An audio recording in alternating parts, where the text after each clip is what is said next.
this video playlist, I'm going to connect the dots of all the information that has been presented on this channel. And I'm going to ask an important question. What is it that you are going to do with this information?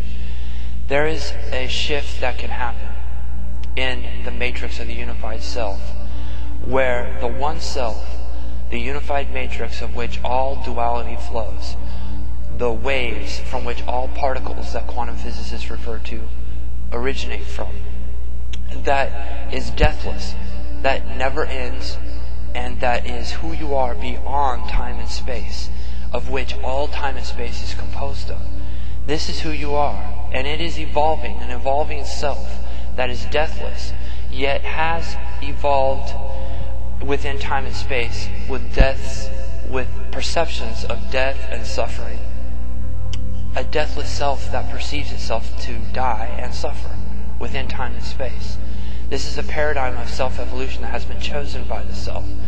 And this paradigm of self-evolution can be unchosen as well, as long as you understand how it originated within the self, why it is perpetuated, and are empowered enough to understand who you are within and beyond time and space, and how you have the power to shift the matrix of the unified self into a perception of time and space which has no death, no perceptions of death, and no perceptions of suffering. Now remember, perceptions of death and suffering occur within time and space, but death and suffering are perceptions, because there is one timeless self that flows and gives life to all within duality. And this self is deathless, yet it does perceive perceptions of death and suffering. I'm going to connect the dots of all the information presented in this channel. And I'm going to ask you, what are you going to do with this information? How are you going to empower yourself to change the paradigm of which the self is evolving within time and space into a paradigm of which it can evolve forever in perceptions of joy? A spectrum of joy that has no end and does not need to evolve within time and space with perceptions of suffering and perceptions of death, the perceptions that are created here in the lower realms. I'm going to I want to mention again Eckhart Tolle. If you've read The Power of Now, Eckhart Tolle discusses a new heaven and a new earth, a new heaven and a new earth, a new self in which death and suffering do not occur. And this is within reach.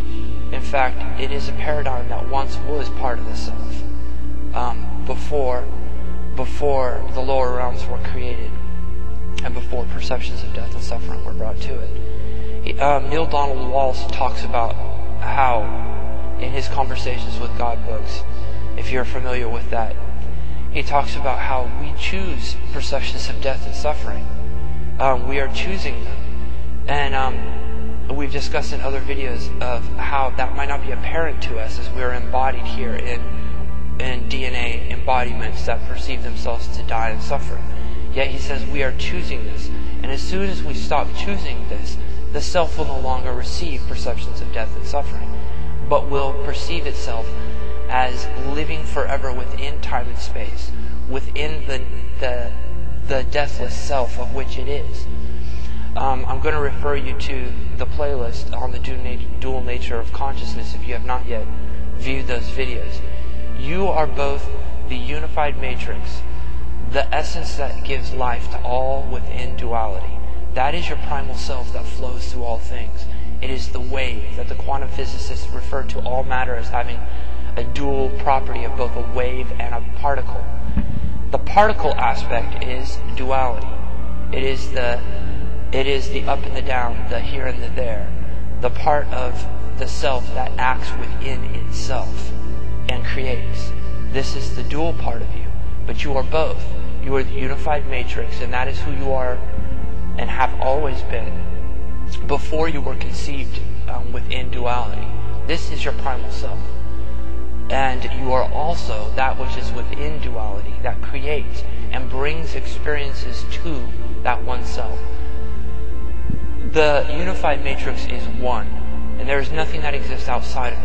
It is a unified matrix of consciousness, a unified field from which all duality flows. And the only way a one unified matrix can create and evolve is with the state of duality. So it is two sides of the proverbial coin, as I have mentioned before. You are both within duality and beyond. Duality is a part of the one, and the one comprises all of duality, and you are both of them. Neil Donald Walsh says that in his Conversations with God book, he reveals that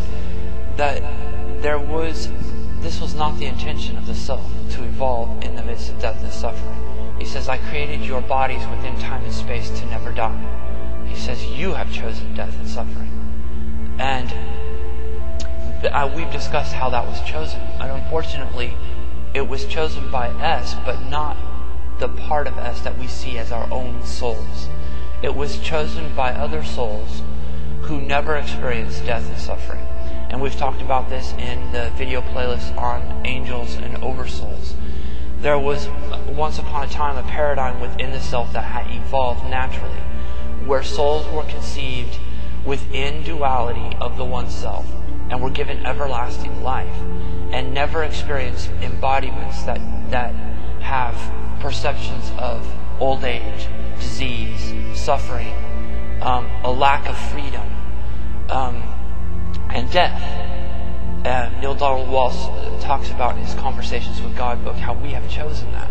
Eckhart Tolle discusses that too, that this is a perception we have chosen, and someday we, as one self, acting as one within time and space, will give to the one self that we are beyond time and space perceptions where there is no more death and suffering, that we're experiencing this because we are choosing this. I'm going to refer to you those playlists on my channel where we have discussed this. But who has chosen this for us? It was not chosen by your soul. It was chosen by 72 out of the hundreds of billions of souls that had been created within this deathless self, that experience everlasting life within the deathless self they are, that created these lower realms, used DNA to guide the evolution of organisms within lower realms, of which they then could create brand new souls within time and space that are innocent, as the metaphorical, allegorical Adam was. Place those innocent souls that were created in the same way they were, place them into lower realms where the serpent is, where they would then attach their consciousness to that DNA, and that DNA would evolve into the embodiments of which we see ourselves enslaved in now, or encased in now. You are part of the deathless self, consciousness of the deathless self, that finds itself bound to an embodiment of matter. And that is the beguilement of the proverbial serpent in the Adam and Eve story. And if you have not viewed that playlist, then I suggest you go to the channel and view that. We discuss that in detail. This was created by 72 out of the hundreds of billions of souls that had been created in this deathless realm. We are taught in Judeo-Christian terminology, they refer to these deathless souls as angels. The Anunnaki referred to the 72 fallen angels, or the fallen angels that know and understand the artifacts of life, which is the DNA serpent. They created this serpent, created souls, put them in realms where the serpent is. And this all has occurred on this earth. And so what these 72 have done is basically created a hierarchy of higher selves within the one self. You only have within duality one higher self. And that is the self that flows through all things, that forever gives you life within time and space. And every perception that